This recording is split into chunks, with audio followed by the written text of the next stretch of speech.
Poucos atiradores foram tão temidos na Guerra do Vietnã quanto Carlos Havelock.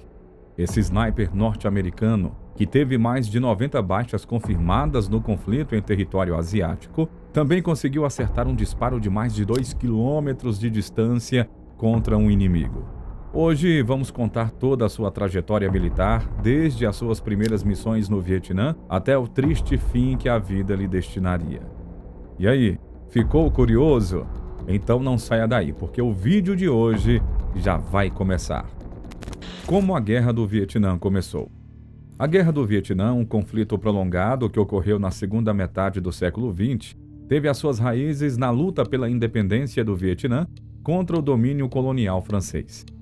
Após a derrota da França em 1954, os Acordos de Genebra dividiram temporariamente o país em duas metades ao longo do Paralelo 17º, o Vietnã do Norte, liderado pelo comunista Ho Chi Minh, e também o Vietnã do Sul, apoiado pelos Estados Unidos e liderado por Nguyen Dinh Diem, um regime não comunista.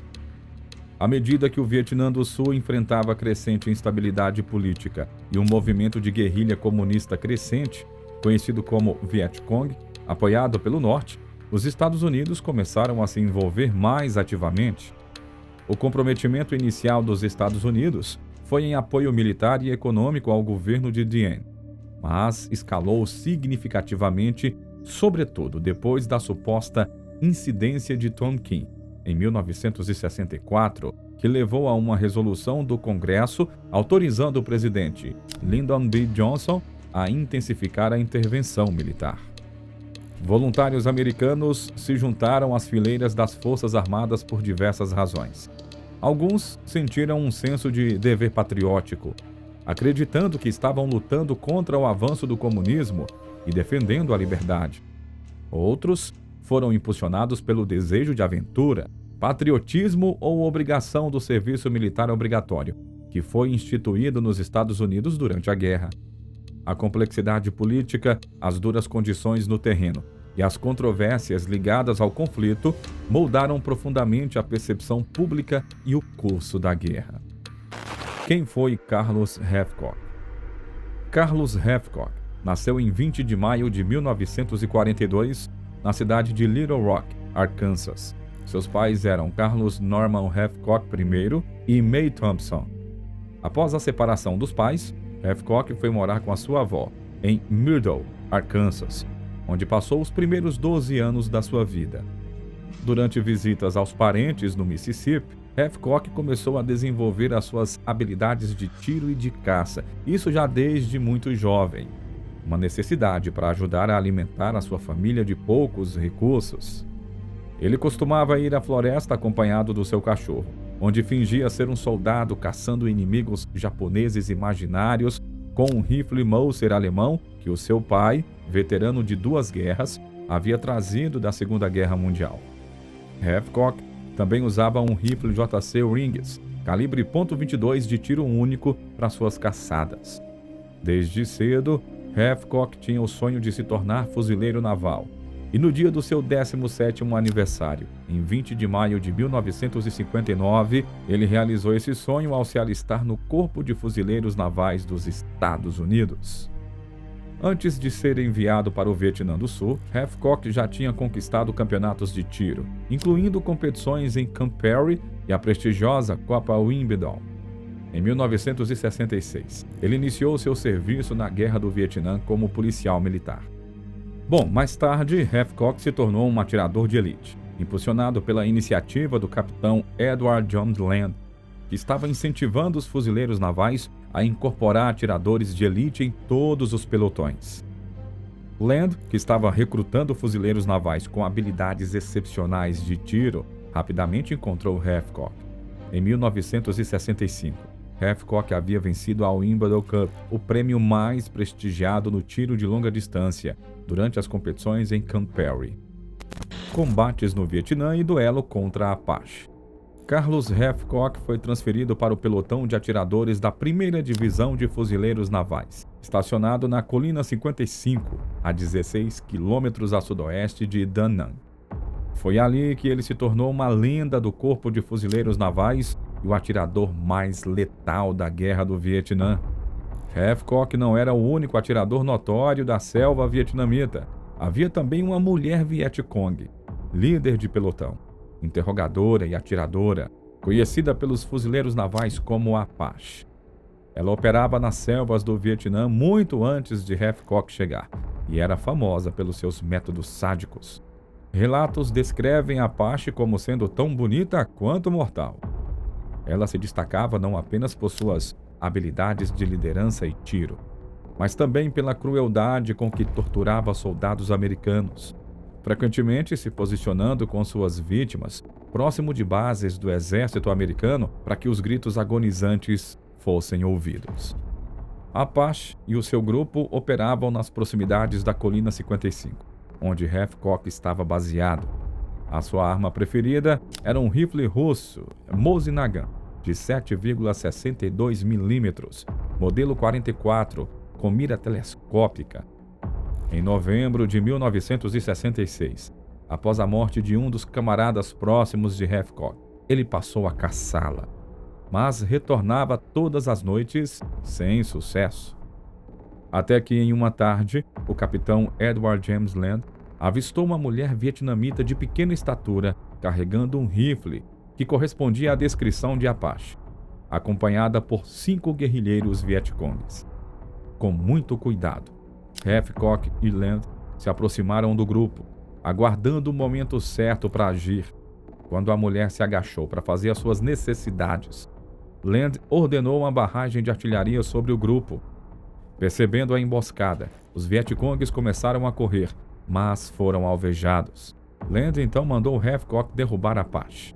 Segundo relatos, Hathcock rapidamente a atingiu com seu rifle de precisão Winchester e, para garantir, disparou mais uma vez quando ela caiu. Os homens se entreolharam em choque e logo o silêncio se transformou em risos e gritos de vitória.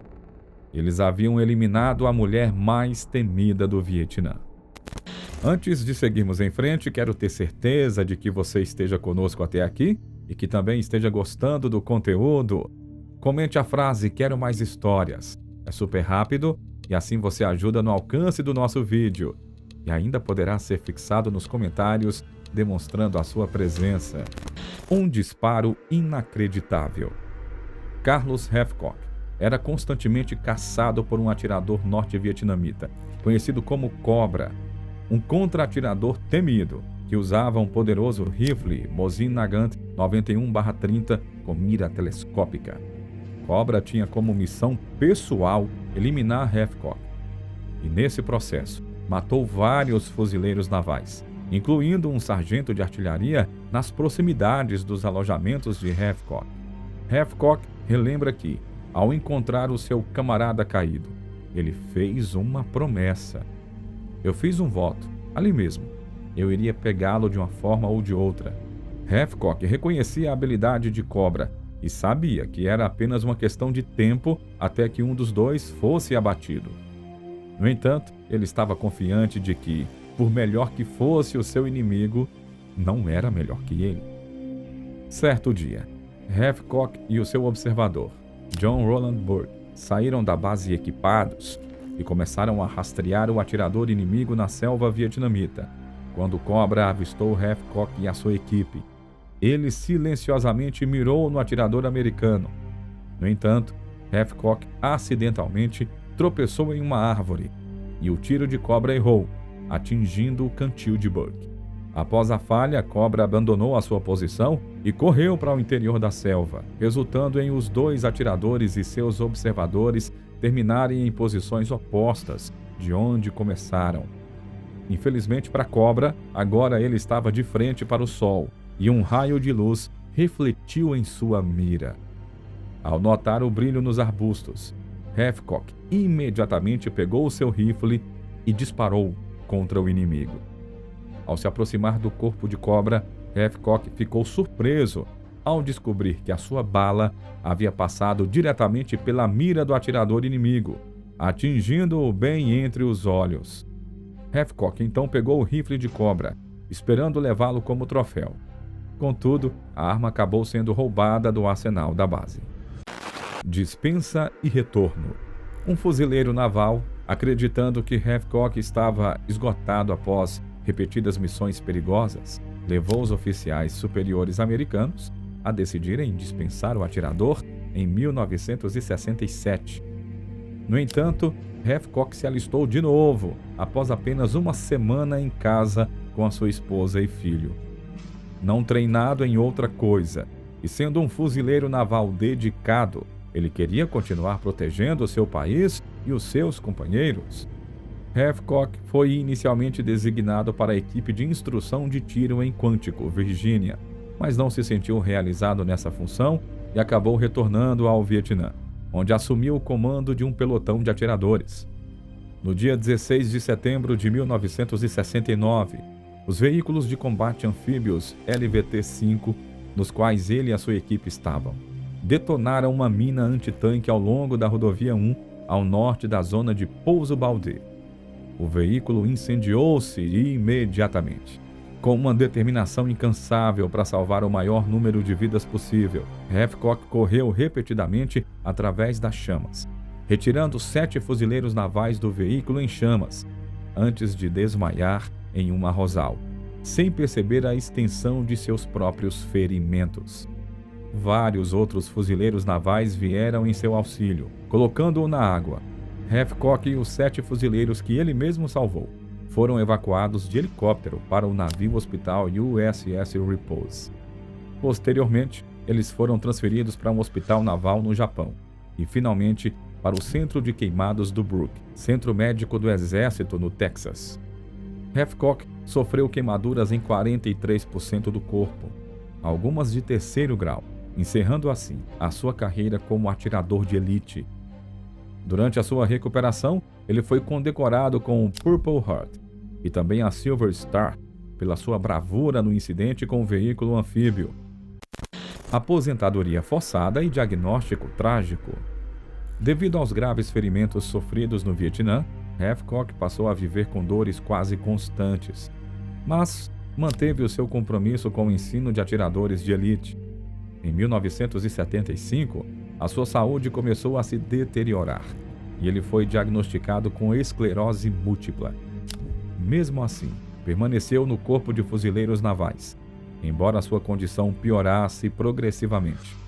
Há apenas 55 dias de completar os 20 anos de serviço necessários para a aposentadoria regular, ele foi forçado a se separar por invalidez permanente. Ele recebeu alta médica com 100% de indenização por invalidez, enquanto teria recebido apenas 50% do seu salário final se tivesse se aposentado normalmente. Essa separação forçada do serviço, que tanto amava, o levou a uma profunda depressão. Se sentindo abandonado pelo Corpo de Fuzileiros Navais, Havecock entrou em uma crise emocional que quase resultou na separação da sua esposa.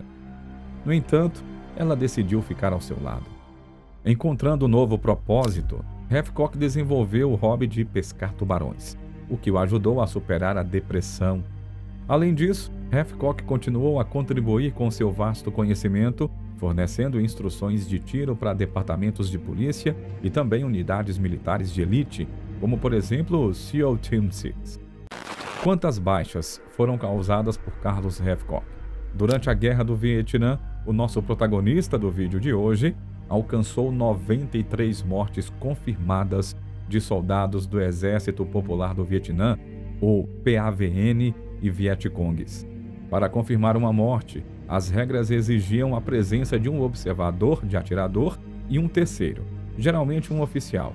No entanto, muitas vezes, os atiradores estavam sozinhos, o que tornava a confirmação difícil, especialmente quando o alvo estava atrás das linhas inimigas, como frequentemente ocorria.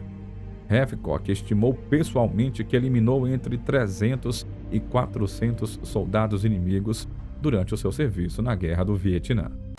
Final da vida de Havecock. Havecock afirmou que a sua sobrevivência no campo de batalha se devia à sua habilidade de entrar na bolha, um estado de concentração total, completa e absoluta. Primeiro, ele se concentrava em seu equipamento, depois no ambiente, onde cada brisa e cada folha tinham significado, e finalmente na sua presa.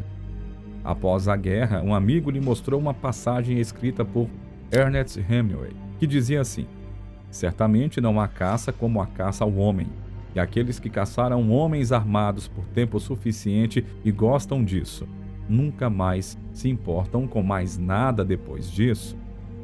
Hathcock copiou essa citação em um pedaço de papel e comentou: ele acertou. Foi a caça, não a matança. Hathcock expressou em um livro sobre a sua carreira que gostava de atirar e de caçar, mas nunca gostou de matar ninguém. Ele via isso como seu dever.